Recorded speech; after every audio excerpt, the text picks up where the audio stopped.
Law and order గాలి వదిలిపెట్టారు, police శాఖను నిర్వీర్యం చేశారు, వ్యవస్థలో నిర్లక్ష్యం చూపించారు, రాజకీయ ప్రాధాన్యతకి ఎక్కువ ఇది ఇచ్చి అణగదొక్కే మార్గం, రాజకీయ నాయకుల్ని ఏ విధంగా నిర్వీర్యం చేయాలని ప్రయత్నం చేశారు తప్ప ఎక్కడ డిపార్ట్మెంట్ పనిచేయించిన సందర్భం లేదు. ఇంకో పక్కన మీరు చూస్తే గంజాయి విపరీతంగా రావడం, డ్రగ్స్ రావడం, లా అండ్ ఆర్డర్ పతనావస్థకు వెళ్ళిపోయింది. ఈ సందర్భంగా ఇక్కడుండే మెంబర్స్ అందరినీ ఒకటే కోరుతున్నా, ఎక్కడ పోయినా లా అండ్ ఆర్డర్ గురించి మీరు మాట్లాడాలి.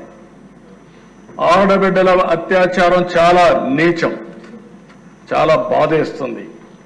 నేను ఒకే మాట చెప్తున్నాను, మర్యాదగా చెప్పాం, పదే చెప్పాం. ఒక పక్క ఎడ్యుకేట్ చేస్తాం, ఇంకో పక్క వార్నింగ్ కూడా ఇస్తున్నా.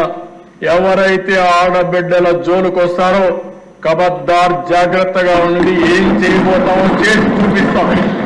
మొహమాటం మాత్రం లేదు. మీరు కావాలని గంజాయి తీసుకొని, ఇప్పుడైతే గంజాయి కూడా డ్రోన్స్ పెట్టాం, డ్రోన్స్ ద్వారా గంజాయిని ఐడెంటిఫై చేస్తున్నాం. ఎక్కడైతే గంజాయికి మూలాలు ఉన్నాయో, ఎక్కడైతే పండిస్తున్నారో అక్కడి నుంచే సోర్స్ లో నుంచే దాన్ని కంట్రోల్ చేసే బాధ్యత తీసుకున్నాం. ఈ నెలలోనే లేకుంటే ఫస్ట్ వీక్ లో ఈ డ్రగ్స్ కు వ్యతిరేకంగా పెద్ద ర్యాలీ కూడా తీయాల్సిన అవసరం ఉంది అధ్యక్ష. ఈ సభలో నేను అనౌన్స్ చేస్తున్నా, మనందరికీ నేను చూసుకొని ఆ టైమింగ్స్ కూడా చూసుకొని ఒక రోజున విద్యార్థుల్లో కూడా అవేర్నెస్ తీసుకొద్దాం, పిల్లల్లో కూడా అవేర్నెస్ తేవాల్సిన అవసరం ఉంది.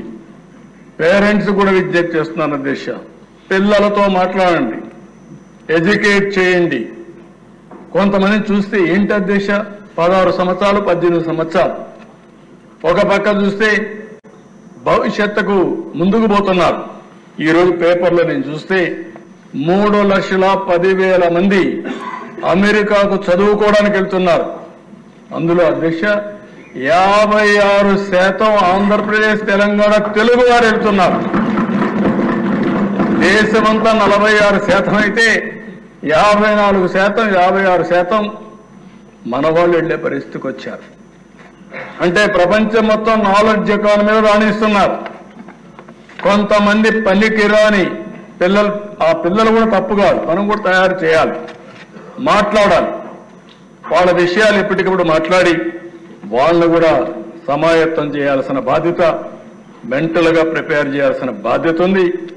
ఒకవేళ ఎవరన్నా కానీ సరిగా కానీ ఉండకపోతే అలాంటి వాళ్ళని కఠినంగా వాళ్ళపైన యాక్షన్లు తీసుకుని తద్వారా ఒక మెసేజ్ కూడా ఇవ్వాల్సిన అవసరం ఉంది.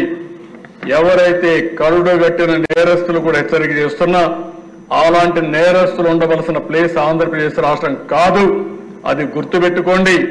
మీరు ఒక సవాలుగా సమాజానికి తయారైతే మీ తాట తీసే బాధ్యత ఈ ప్రభుత్వం తీసుకుంటుందని చెప్పి కూడా హెచ్చరిస్తున్నారు అధ్యక్ష. ఎక్కడ రాజీ పడం.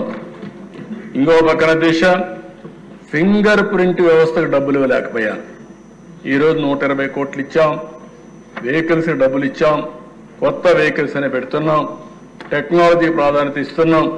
భవిష్యత్తులో పోలీస్ శాఖను బలోపేతం చేసి లా అండ్ ఆర్డర్ కి టాప్ ప్రియారిటీ ఇస్తామని చెప్పి కూడా నేను మీకు తెలియజేస్తున్నాను.